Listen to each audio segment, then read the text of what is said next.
ಈ ಪೋಸ್ಟ್ಪೋನ್ ಮಾಡೋದು, ಪ್ರೊಕ್ರಿಯೇಟ್ ಮಾಡೋದು ಇದೆಯಲ್ಲ, ಇದು ಹೋಗಬೇಕಾದ್ರೆ ನಮ್ಮಲ್ಲಿ ಒಂದು ಮೊಮೆಂಟಮ್ ಕ್ರಿಯೇಟ್ ಆಗಬೇಕು.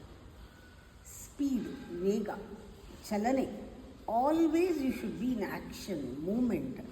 ಅದು ಸುಮ್ಮನೆ ಡಿಸಿಪ್ಲಿನ್ ಮಾಡಿದ್ರೆ ಬರೋಲ್ಲ. ನಾನು ನೋಡಿದ್ದೀನಿ.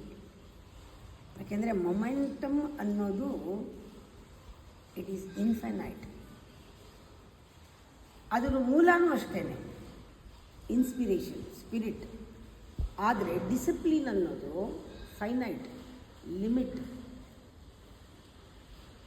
ಆ ಲಿಮಿಟ್ ಇರೋದ್ರಿಂದ ಡಿಸಿಪ್ಲಿನು ನಿಮ್ಮನ್ನು ಡಿಸೀವ್ ಮಾಡಿಬಿಡುತ್ತೆ. ಅದು ಡಿಸಿಷನ್ ತಗೊಳ್ಳೋಕ್ಕೆ, ನೀವು ಮಾಡ್ತೀನಿ ಅಂತ ತಗೊಳ್ಳೋಕ್ಕೆ ಸ್ವಲ್ಪ ಹಿಂದೇಟಾಗ್ತೀರ. ಡಿಸಿಷನ್ ತೊಗೊಂಡ್ರೂ ಜಾಸ್ತಿ ಡಿಸಿಷನ್ ತೊಗೊಳಕ್ಕಾಗಲ್ಲ, ಒಂದು ತೊಗೊಂಡು ಕಮ್ಮಿ ಆಗ್ತಾ ಹೋಗುತ್ತೆ. ಡಿಸಿಪ್ಲಿನ್ ಮಾಡಿಕೊಂಡ್ರೆ ಅದು ಮೆಕ್ಯಾನಿಕಲ್ ಆಗುತ್ತೆ, ಬೋರ್ ಆಗುತ್ತೆ, ಮಧ್ಯದಲ್ಲಿ ಬಿಡ್ತೀರಾ. ಬರೀ ಡಿಸಿಪ್ಲಿನ್ ಹಾಕಿದ್ರೆ ನೀವು ಬಿಟ್ಟೇ ಬಿಡ್ತೀರಾ. ಟು ಡೂ ಲಿಸ್ಟಲ್ಲಿ ನೀವು ಬರ್ಕೊಂಡಿದ್ರು ಹಾಗೆ ಉಳಿದಿರುತ್ತೆ. ನಾಳೆ ಮಾಡೋಣ, ಇನ್ನೂ ಮಾಡಬೇಕು, ಇದೆಲ್ಲ ಮಾಡಬೇಕು, ಲಿಸ್ಟಲ್ಲಿ ಹಂಗೇ ಇರುತ್ತೆ.